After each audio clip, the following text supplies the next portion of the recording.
What building are the vaccinations in? A T building. Oh, T building. Okay. All right. Well, welcome everybody. Angela, you go first because go. Okay. Hi, everybody. My name is Angela Staunton. I'm a faculty member here at Triton College in the Education Department. Thank you so much for joining us. I'm also the CTE coordinator with Gretchen. And I think we know everybody. Maybe we could do a quick intro real quick, either in the chat or, auditorily. Just tell us your name and which area you're from at Triton. Go ahead, Gretchen. Okay, hi, my name is Gretchen Reyes.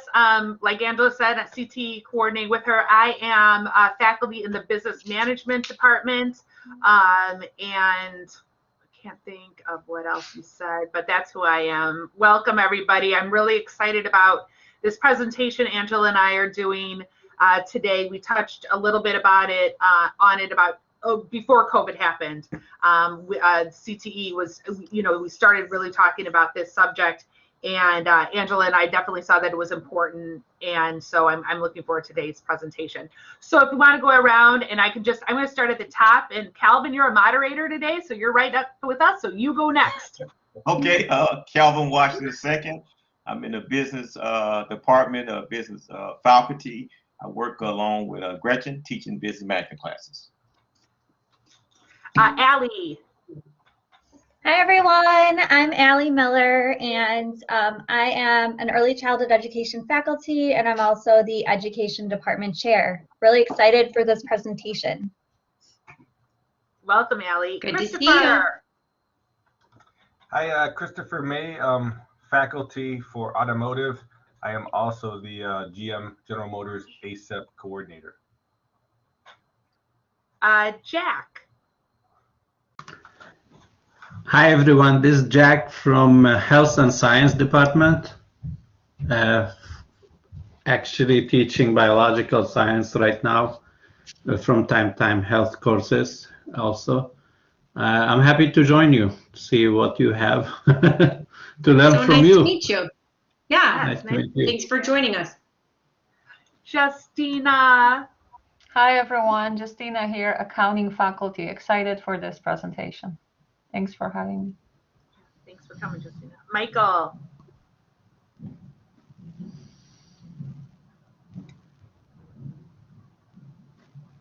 Michael?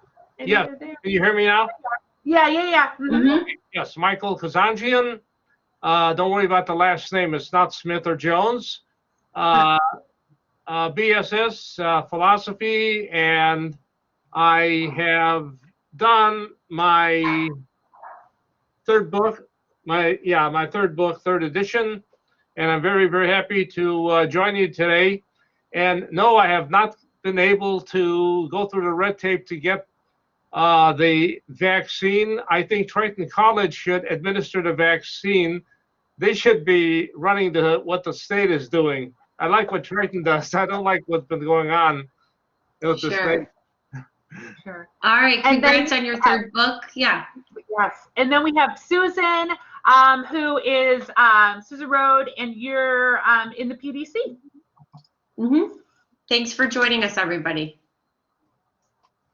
All right. I am going to share my screen. Normally it's Angela, but today I am. So let's see how this all rolls out today. Okay. And here we go. You can see that, right? Yes. Awesome. Okay. So let me go back to our first slide. So this presentation is going to be on how we can infuse inclusive and equitable practices into our courses. Angela and I had the opportunity to go to the Association of College and Universities Educators presentation on this, and we felt it was really important to bring it back to Triton to sort of introduce it to our instructors or give you more ideas or ways that you can make your classes more equitable. So according to the Association of College and University Educators, or what we call the ACUE, Today, only about half, and I'm just reading the slide, something I hate my students doing, but today only about half of the nation's 17 million first-time undergraduates will graduate within a typical time frame. Completion rates are even lower among the first-generation low-income and students of color. And I wanted to put this quote in there because when we talk about how to be inclusive, how to be equitable, sometimes you're like, what does that really mean? Who are we really talking to? And these are the people that we're talking to, our first generation, our low income, and our students of color. And this is primarily what makes up Triton College. So there was this great video that they put, and what I want to show when I show this video as well is that this link also can take you to a toolkit that has 10 videos, but it also, if you go around the ACUE website, they have so much information for you to incorporate into your classes or just to listen to or whatever. So I'm going to play this really quick short video just about what this inclusive teaching means.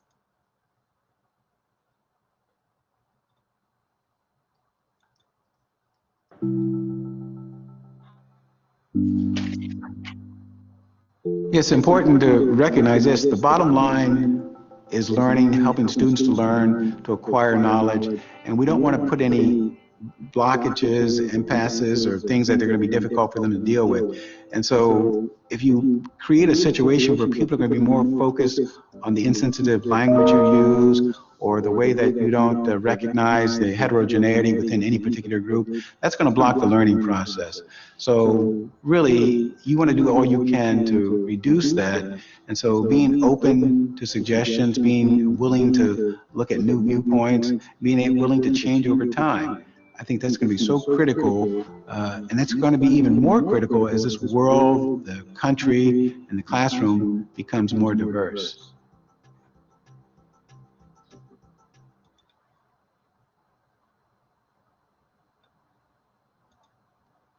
Okay, so like I said, I wanted to show that video because I think it gives it a great nutshell of what we're talking about. Moving to the next slide, Angela's going to discuss. Maybe not yet. I'm not there yet. So, are you here? This is you. Are you here, Angela? Yeah, I can chat. Thank you. All right. So just what I wanted to do too before I start, there is a 20-page document that I'm also going to just put in the chat. This is the link. We took everything from here and just kind of condensed it and created this PowerPoint for all of you. So know that there's this wonderful, they call it like a, what is it? Teaching curriculum crosswalk. So everything from our presentation was from this great handout here. And there's so many more resources like Gretchen mentioned. So again, we need to just keep in mind that teaching similarly explains that inclusive teaching occurs when we're deliberately cultivating a learning environment where all students are treated equitably, have equal access to learning, and feel welcome, valued, and supported in their learning, and attend to social identities.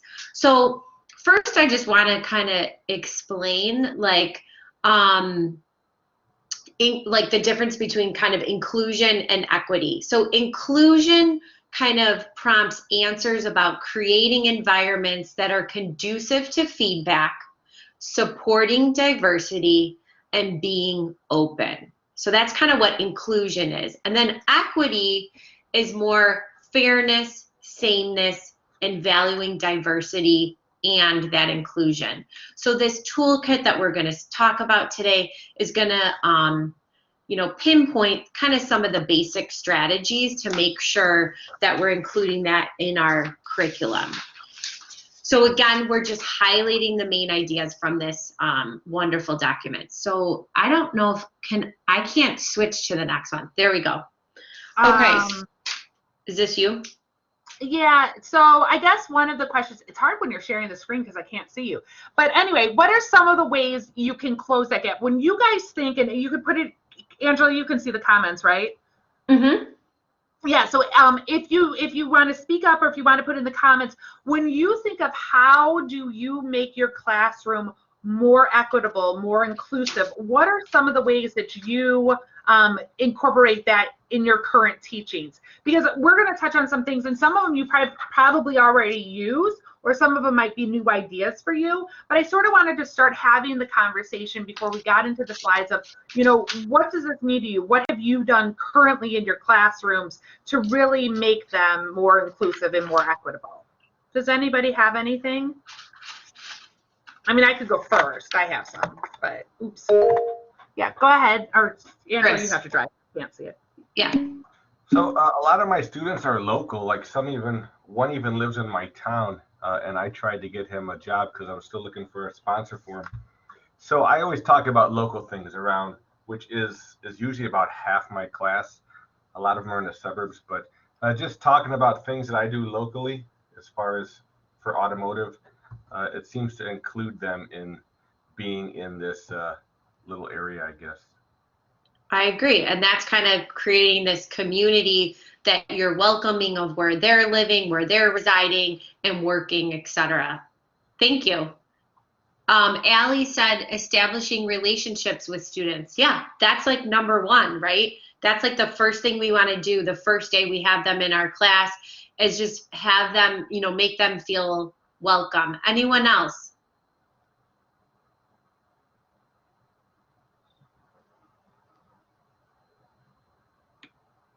I'm going to jump real quick, Angela, on the what you said about what Allie had said. I think that that's one of the really important things as well, is like getting to know our students and starting those relationships. And if you're an instructor that doesn't know your students' names within the first 1 or 2 weeks, like make that your goal next semester, is that I'm going to learn each of my students' names, because that is like the number one way, is that if students don't feel that you are taking the time to understand, you know, get to know who they are and understand, you know their name and so forth, they don't feel that sense of community and inclusion. They feel like, oh, to me, my teacher just looks at me as a number, as a student, and so forth. Whereas if I can look at, you know, Crystal and say, hey, Crystal, how's it going? When she walks in on class number 2 or 3, she's like, oh my gosh, she knows my name. She, you know, we start to build that community from there. Mm-hmm. Okay, so I'm going to go to the next slide. There we go. Go ahead, Angela. Okay, so this is basically the 6 main areas we're going to talk about today in ways we can kind of make this more equitable and inclusive classroom for our students. So we're going to start with talking about ways to adapt our syllabus. We're going to talk about different task instructions, how to modify our learning objectives, our overall course content. We'll look at assessments and activities, and then we'll look at grading and assessment as well. Go ahead. All right, so what I like about this is we start with the syllabus, because that is usually the first thing that we're working on before the semester starts. So making sure that our policies are written in a way that reflect our values and a way for our students to kind of see themselves as learners and citizens in our classroom. So it's almost like what Allie was saying, like you're already building that relationship by writing it down in the syllabus. So if you want to flip. Mm-hmm. I can't believe, well, whatever. Okay, so this is that first step. Go ahead. And so here are some ideas to kind of prepare this effective syllabus using a checklist. It says that verify that all essential items for classroom and or online course expectations are included. I know some instructors that use like a checklist or bullet points that say how to be successful in this course. I have that in my online class, I think. I got to put that in my syllabus, and maybe it's there and I forgot. But like, I think that's like also another great way to make sure it's kind of inclusive. It says ensure a student focus. So definitely using student-friendly language, guiding questions, and any other resources that are clear and, in my opinion, kind of concise. You know, if there's too much information that students have to weed through, they're going to give up and they don't care about it. A way that I know we all probably have big syllabi. Maybe if you don't, give me a tip on how to shorten yours. But a way I allow my students to kind of interact with that syllabus first thing is I do a syllabus quiz. And so I ask like 10 or 12 questions that requires them to kind of dig deeper into that syllabus. So that's just kind of a side thing. It says use student feedback for continuous improvement. And then last, ensure your syllabus sets the tone for diversity, inclusion, and include that diversity statement, which I'm actually going to show you in just a second. Go ahead. And so there's two links here. Oh, sorry. I'm actually gonna, can we start, no, Which one, the bottom one? do the bottom one, start with that one. Okay. I bet it won't even go, oh, it does follow you to it. Mhm. Okay, so this, let's scroll in. Did that zoom it Yeah, in for you have them? to scroll in. Yep. So if you need to see it better, everybody, over in the left-hand side, you'll see a little magnifying glass with a plus, and if you hit that plus, you can make it bigger for you. Okay, could you scroll to the top though? Mm-hmm. All right, so this is out of the University of Michigan, and what I like about it, it basically gives you some sample language that you could probably cut and paste into your own syllabus. So now, here, you know what? Yeah, scroll down. So they're just giving you different Ideas. Yeah, I and know, it's because I know. I'm not seeing it. I need to open up my own. Okay, so they give you that you could even really dig deep and talk about lots of different things. You could talk about religious and cultural observances that you are, you know, saying I would, you know, strongly encourage you and honor for you to honor your culture and religious holidays, and just let me know, you know, ahead of time or something that you'll be missing class because of that, which I think is awesome. And they just go in depth about like different examples. There's an example one, talks about kind of class conduct, what that positive learning environment entails. And so there's all these examples that, again, you can cut and paste. Then it goes into what your accommodation statement will look like, student mental health and well-being, especially during this time period. And then they give specific links and phone numbers from the campus. So obviously you would adjust it to include Triton's information. And so I just wanted to share that with you so you had something, or just a takeaway that you could just use immediately if you wanted. And then the other link,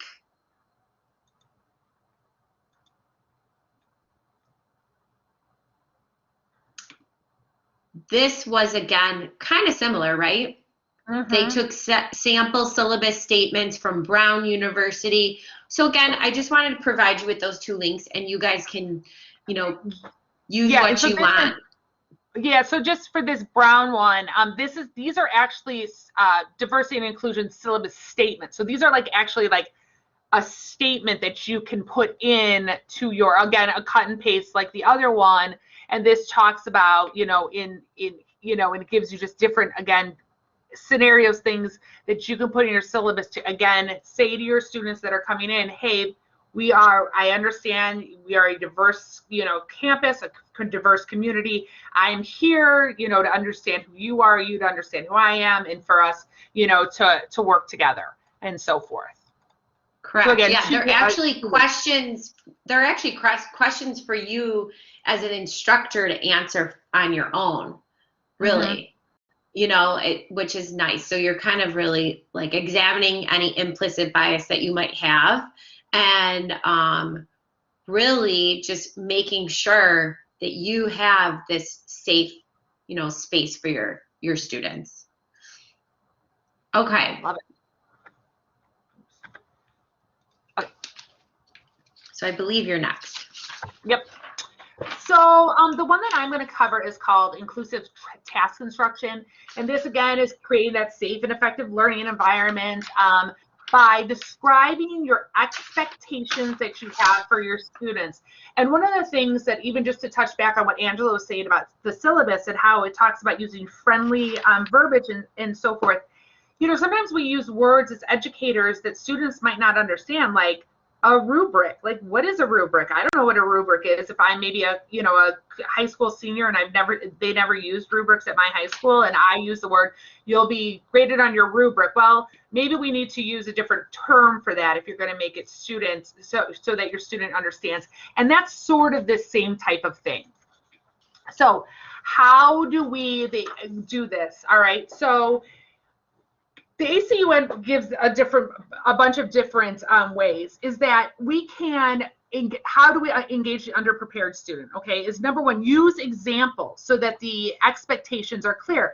And I'm going to give an example of today as I was grading my online class, and they were doing, and it's a super high sophomore level class, and they were doing a risk assessment, and a third of the students, so there's 9 students in the class, so 3 of the students didn't understand the assignment. And so following what we're showing you guys today, I felt that the student might be either unprepared, and these 3 might be unprepared and didn't understand the assignment because they didn't read what the material beforehand to know, or were they underprepared because my example or my explanation, number 2, providing clear directions and explanations, was not clear enough to them, that it needed to be more clear, that I needed to use more words, or maybe the words that I used, they didn't necessarily understand. And so if you're going to provide clear directions and expectations, you need to share the purpose and relevance of that activity. Like, tell them why that they're doing it. Break down the activity into specific steps. Interestingly enough, the assignment I'm talking about had specific steps, but that's also something I've started to do in my rubrics, is give my students specific steps, 1, 2, 3, 4, 5, so that they're not missing a step that needs to be completed. Record and elaborate the steps.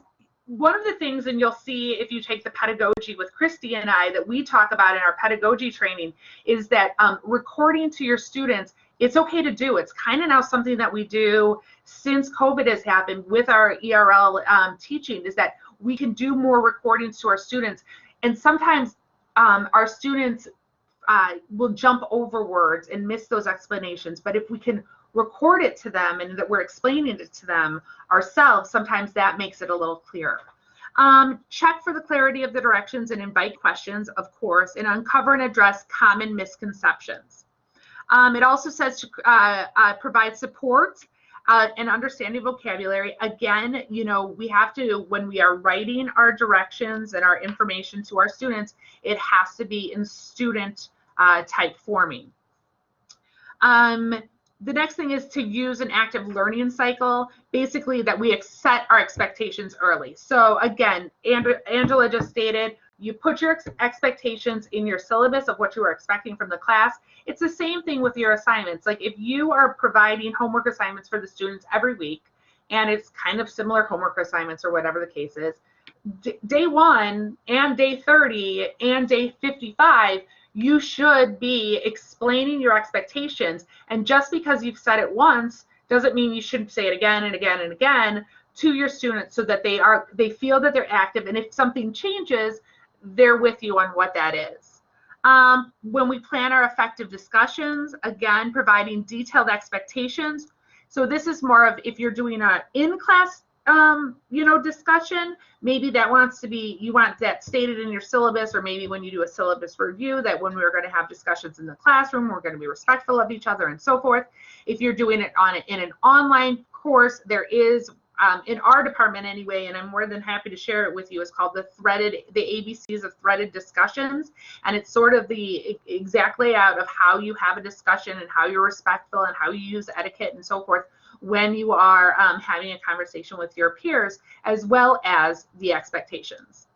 When it comes to facilitating engaging discussions, again, that whole thing, and if you take the pedagogy, this is what I work on, is how do we have our expectations set, and how do our students meet those expectations?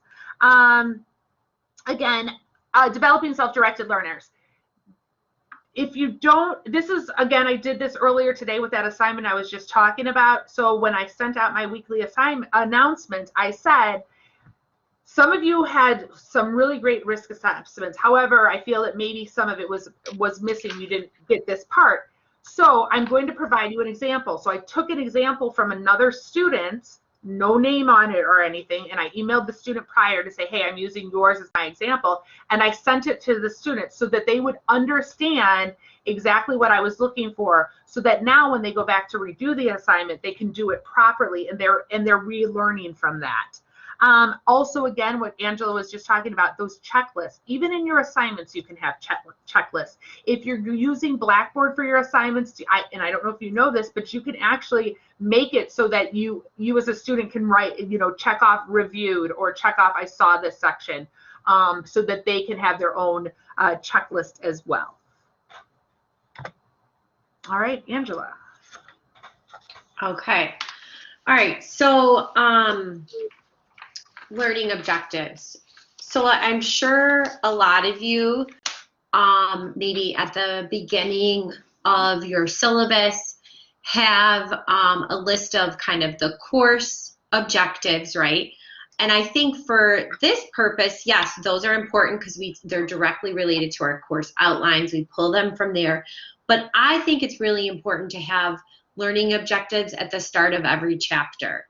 And so, now the way that ACUE presents it, they want you to use what we call like a SMART learning objective. And a SMART learning objective is kind of hard to do if you're going to do it at the beginning of every chapter. And so actually, I'm going to ask you to stop sharing for a minute, and I'm going to share my screen, because I want to show this website. Yeah, go ahead, and then you can drive. You can drive the rest. Well, it doesn't matter. Okay. All right. So I'm sure you all know about SMART goals. And so they're saying that ACUE is saying your learning objectives should be written in this SMART way. And so the SMART kind of format is that your objectives should be specific, measurable, or meaningful, appropriate and attainable, and realistic and time framed. So I'm first going to share, I'm all about sharing lots of links. I do this all the time with my students. I'm going to put this page in the chat. And I don't need to put, keep you, because I could sit here forever and talk about all of these here.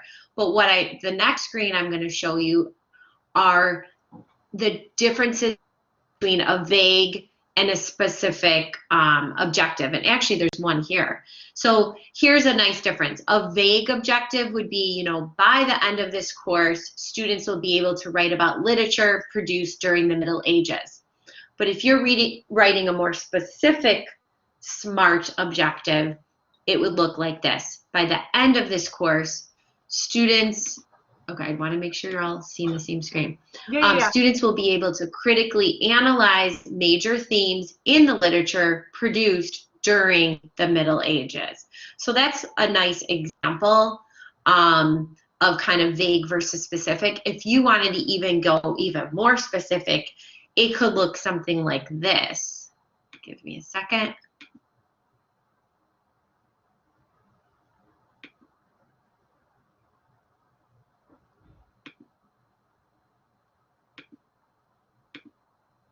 There are definitely a lot of limitations to Blackboard, which you would have thought they would have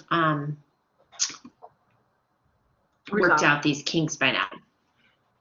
So here now is this kind of same thing where they're showing vague and specific. You could actually put dates. By December 15th, I will be able to do this. By March 15th. Now, this is something you would have to just do over time. It would be very difficult, I think, to create these objectives like that. But my main point is students need to know what they're going to learn at the beginning of each class. And it's as simple as sharing a couple of objectives that give them a clear, I kind of would say like almost a guidepost or main ideas for that lesson. And then once they have those objectives in front of them, then they know, okay, we need to make sure that that's also being assessed in whatever it is that you have as an assessment, whether it's a hands-on assessment, a paper, a test, etc. So now let me share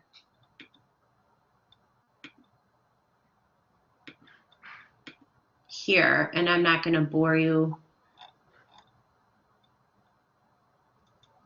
with this slides. I basically kind of explained it all, but here it is, the powerful learning outcomes and what SMART basically means. And I'm not going to read those to you, but you can read those yourself.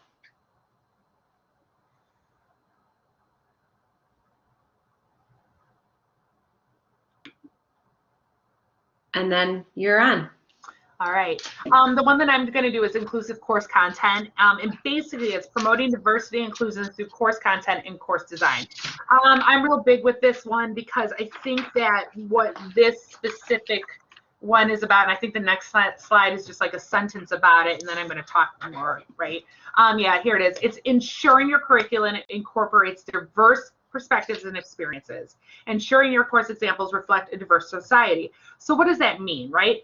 What that means to you is that, like, I like to give examples. So in my classes, I stand up there when we get into the diversity unit, which I always have in every single one of my business classes, and I say to my students, how many of you thought I was Hispanic when you signed up to take my class? And 90% of all the students raised their hand because my last name is Reyes. And because of that little bit that I've been doing for years, this embracing of diversity, it means something to me, because I don't go in and talk about Kim, Joe, Jill, right? I come into my classes and I talk about, you know, Juan and Crystal and Kim and, you know, and all these different names, and not just one vanilla type name, right? So that people understand. When I talk about different case studies, I try to look at different case studies in different parts of the world and different parts of the country so that my students can relate. There was a article that I'm not going to share it, but I'll just sort of touch on it, that were ways that we can really encourage cultural diversity in our schools. And again, the first thing we need to do as all instructors every year going in, especially as we become more of a diverse society, is that really to look at our teaching materials. And are we teaching, is everything just limited to the Western white male and middle class narratives? Because in the past, that's really how our teaching materials have always been. And today, to bring that equity into our classroom, we need to have more Latino, Hispanic, Native American, African American pictures, examples, things like that. We talked about this at the very beginning. We have to get to know our students. It's always been one of my main goals. Even when I first started teaching, I went out to Office Max and I bought those little whiteboard thingies, and I had the kids write their names on them and put them on their desks. And then after the time, I now do a seating chart before I walk in, and then I write the seating chart, and then I'll say, okay, Derek has glasses on. Sophia is the one who, you know, has the purple hair, and I'll make little comments in there. So in case they move around, although I try not for them to move around, there's some little trigger that reminds me of who they are. Another thing, though, too, about getting to know your students is, I don't know if you've noticed this about me, but I speak very, very fast. To make sure that my students feel like that, you know, that we're all together, is I'll make a comment, you know, I'll be like, oh my gosh, I talk so fast. And I know sometimes for, you know, English as a second language, it's very hard to understand me. So if anybody ever needs me to slow down, please ask me to slow down. Or if you don't even want to call it out in class, just ask me after class and I will know. And immediately, students that have English as a second language come up to me, usually right then and there after class, and say, English isn't my first. And then I know to slow down, or I know to watch that student a little bit closer while I'm giving a lecture to make sure that they are understanding what I'm saying. Be able to address inequality, right? The more diversity in a topic of discussion, the less students will hesitate to address it. It's okay to talk about diversity, and I try to do it in my classes. I try to do it with my students. I talk about how my husband's Hispanic, so that they understand that, you know, I might not be super diverse, but my family is, right? And so that we have some sort of, again, connection in the classroom. What else? Meeting diverse learning needs, talking about what Christopher talked about, you know, talking about our community that we live in by supporting development opportunities for our students, and so forth. So those are some ways, guys, that we can really embrace that diversity in our classroom. And there's tons of other ways as well, but, you know, I could go on forever. So, Angela. Mm-hmm. All right, so the next couple slides, we're going to talk about how you can just be more inclusive with some of your summative assessments that you're providing for your students, and then even just activities. And so I think it's really important where you do want to be very explicit about how you're going to grade things, even kind of putting some of those learning goals or learning objectives at the top of the assignment that explains, all right, the reason we're doing this assignment is because we're fulfilling this particular learning goal or learning outcome. Some instructors do this, some are opposed to it. I feel like I've had conversations with other professors about it, but I sometimes share an example of an essay if it's a big essay, like usually maybe a one-page sample that I wrote of kind of what I think, you know, meets all of the requirements in that rubric that I'm giving them. So it helps sometimes, and then, you know, maybe it doesn't. But I do try to do that, because then I feel like the more I throw at them and the more that they know how they're going to be graded and kind of what I'm looking for, there's no, you know, surprises, in my opinion. So having that rubric up front and then grading the rubric, making sure that that rubric is embedded in your Blackboard course shell and you're using that to grade, makes it just consistent and equitable across the entire semester. And then I particularly like this. Sometimes we need to just get out of our comfort zone and not always give the same old multiple choice test, right? Or even assign the same old essay at the end, or, you know, at midterm, whatever it is. When the pandemic hit last semester, my students were burned out. We're all confused. What is going on?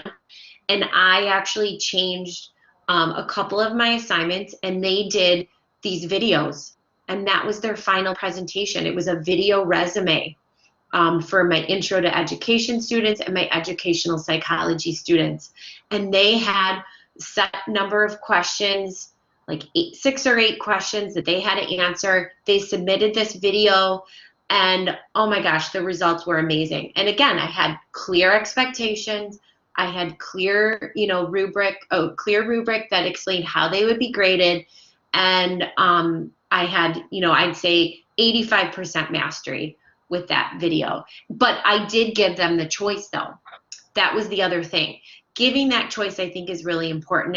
And it's a key component of differentiated instruction. So I said you could do the video resume, or you could do the traditional essay, whatever it was.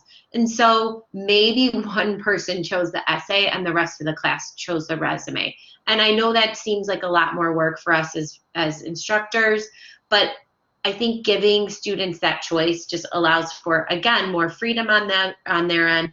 They feel like they have ownership over what they're doing. And then this last one, it says create low stakes opportunities to practice a skill. So again, just giving them like mini formative assessments throughout the class period, like little quizzes to help understand the material. Or even sometimes I say we'll do some kind of in-class activity, and instead of grading them for 10 points, it's just completion points, right? So you just say, if you do it, you turn it in, you get 5 points, or you get 1 point, you know, and you can decide, you know, how you want to do that. And then the last slide, hold on. I included this inclusive pedagogy pamphlet, which I found, and I thought I'd share with you. And I thought I had it up. Hold on, because it's hard for me to see this.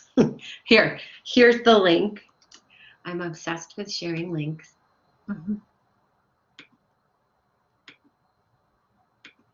Because I know it's hard to see because I made like a picture of it. But this now breaks down,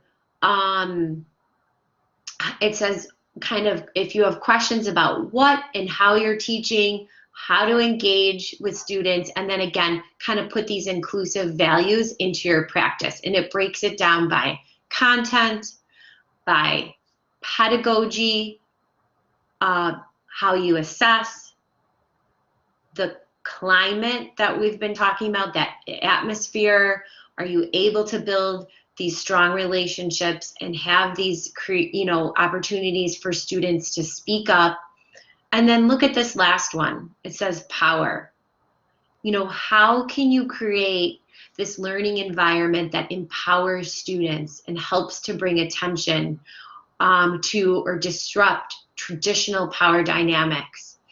And again, it's just providing, like, you know, these leadership roles within class, sharing the responsibility. And I really do think it's also circles back to having that choice. Even with this article review that I assigned a couple weeks ago, I didn't say you have to read this one article.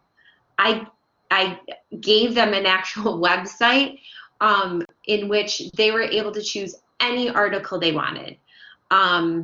So I think choice empowers them, it motivates them because they're interested in the topic at hand. So it can't be done all the time, but it can be done in little pockets throughout the semester.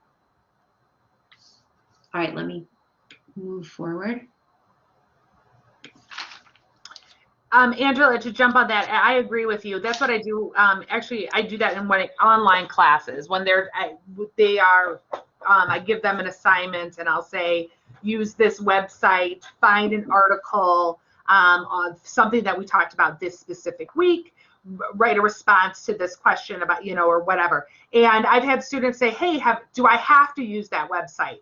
And then my response is always like, no, you can use whatever site you want. But I have noticed that that assignment has never not had a student finish it, you know, like, because I think that they do like that they get to find something that they're interested in, that they're going to write about, and so forth. So I think that's great. All right, so the last one we're going to talk about is the inclusive grading and assessment. So again, there's a lot of, if you go back to the very first slide when we talked about what students are we talking about? We're talking about first generation, right? Low income, what's the statement? It's like diverse students, right? So again, when I think of my students sitting in front of me in the classroom and I say to myself, oh, they're first generation, they might not have the support at home that says, oh yeah, when I was in college, right? Like for any of you that have children, think about the amount of times that you've said to your kids, oh, when I was in school or whatever. And these first generations don't necessarily have that.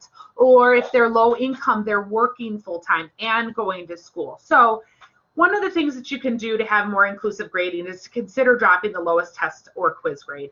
And the reason that falls under this is because you have students that have parents at home or that they've gone to high school, they have parents that are there supporting them. They might not have to work a full-time job. They have all the time in the world to study and do really well in your class. And then you have the other student that might not have that support at home or might have to work the full-time job and just doesn't have the same amount of studying, but knows that, you know what, I'm going to work my tail off in this class, but if all of a sudden I have to work 2 shifts that night and I can't study for a test, it gives your students a little breathing room. You are less likely for your students to withdraw from your class or feel overwhelmed or just not show up because they were like, I can't do it. Like, I can't get this test done. But knowing that they have the opportunity to drop that helps you in your class. Allowing your students to redo your assignments. Again, for this risk analysis that I just graded, those 3 students, I'm like, you have an opportunity, you have until next Friday to take this example and redo it. And for this specific class, doing a risk analysis is one of the actual big assessments and objectives for the class. So I want to make sure that all 9 of these students know exactly what they're doing. So I am allowing them to redo the assignment. Can I interject real quick? Yeah, absolutely. This is part of my syllabus, I guess, procedure, is that students are allowed to kind of go back and edit any paper or any assignment until they get the grade they want. And while it seems like, again, the brunt of the work's going to be on the instructor, rarely do students even try and perfect their work. So, I mean, only, I would say, 1 student a semester will go back and try and earn the, additional points. It's crazy to me. So just so you guys know. No, and you're absolutely right. Like, I was like, I'll tell you, this risk assessment, it takes quite a while for me to grade each one. But in my mind, I was like, I want to be able to allow them to do it because it's the first time they've ever done this. They knew subject, knew everything. But I was like, the chances of even one of them doing it is probably slim to none. But we'll see what happens. I don't know. What else? Giving opportunity to do test corrections or even partial credit.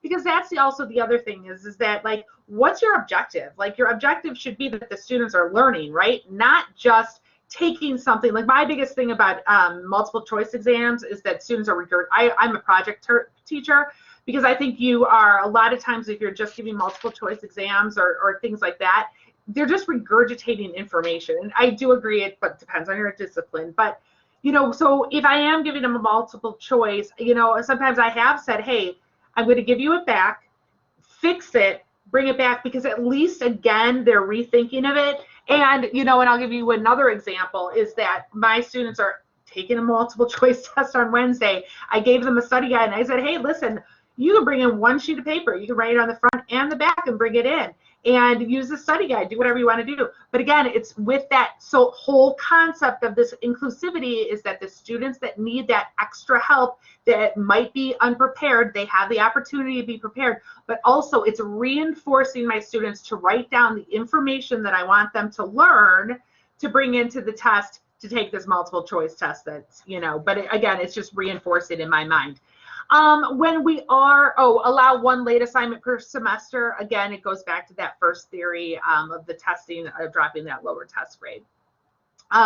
When it comes to grading, peer evaluation, I think is a great way to grade, especially when it comes to group projects. I do this in my group projects where the students grade them, like they have to grade themselves. So they do a presentation and then I filled out a survey for them to go back and do, and they have to put like what they did for the project, what each of their members did for the project. Out of 50 points, how many points would you give that, like each student, their name and so forth. And when they do that, then I can go back and take an idea of, what the grades should be. It also could be if you're teaching a writing class, right? They do peer evaluations of writing class. Have, pass those papers amongst the students to evaluate before you do the final grade.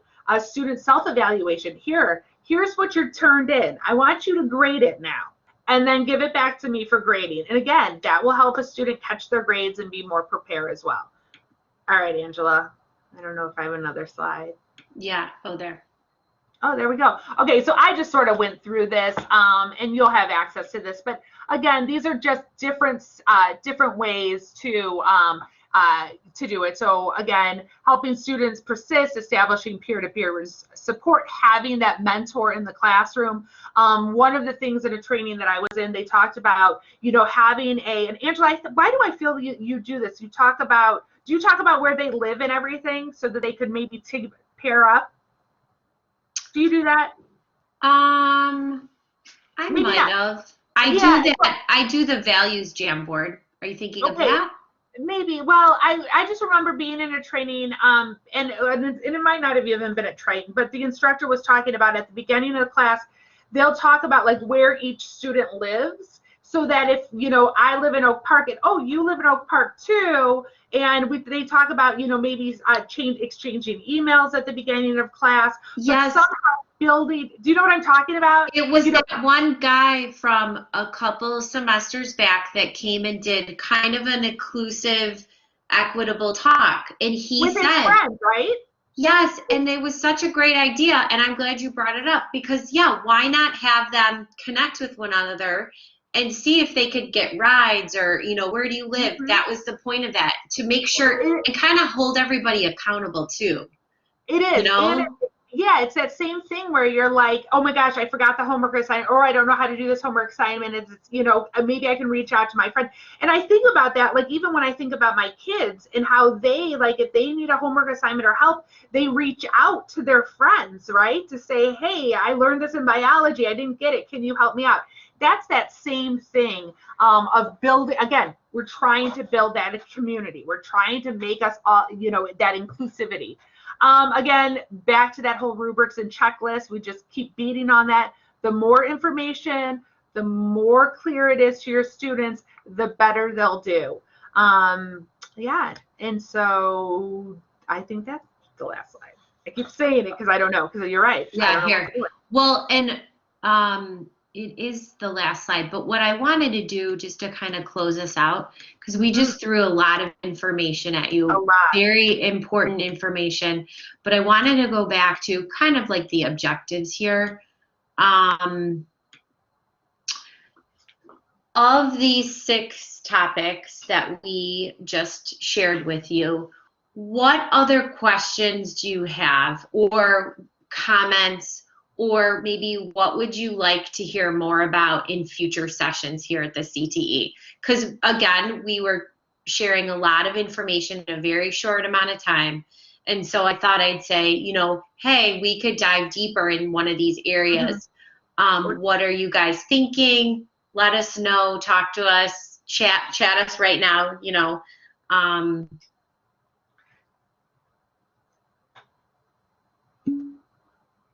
Thank you, Christopher.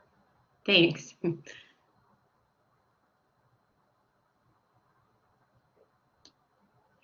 There are a lot of free videos on their website that you can listen to, you know, different topics. So know that that's available to you. So yeah, it is a lot. We covered a lot of ground today. We did, and I'm going to tell you, they they have, like Angela said, they have a lot of great videos. You know, in fact, some of those Monday Magnum Mentor videos, if I'm a little addicted to them, if you watch them, some of the people who actually run those videos actually work at the ACUE too. So you know, you're getting great information across the board.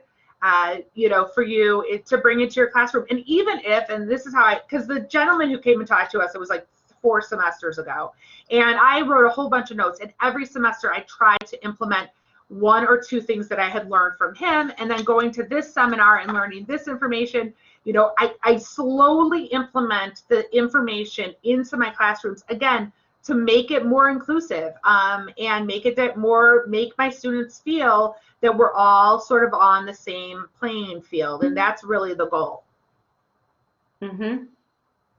Most definitely. All right, well, we're running out of time, but please reach out to us if you have any other questions. And we're so grateful that you guys were here with us today. And we'll keep having great conversations like this and sharing the work that we're doing as an institution. So thank you again. Enjoy the day. It's supposed to be beautiful. I haven't even felt it yet. Not yet. Thank you, everybody. Thanks, guys. Thanks, Calvin, Allie, Justina, who's out here, Chris,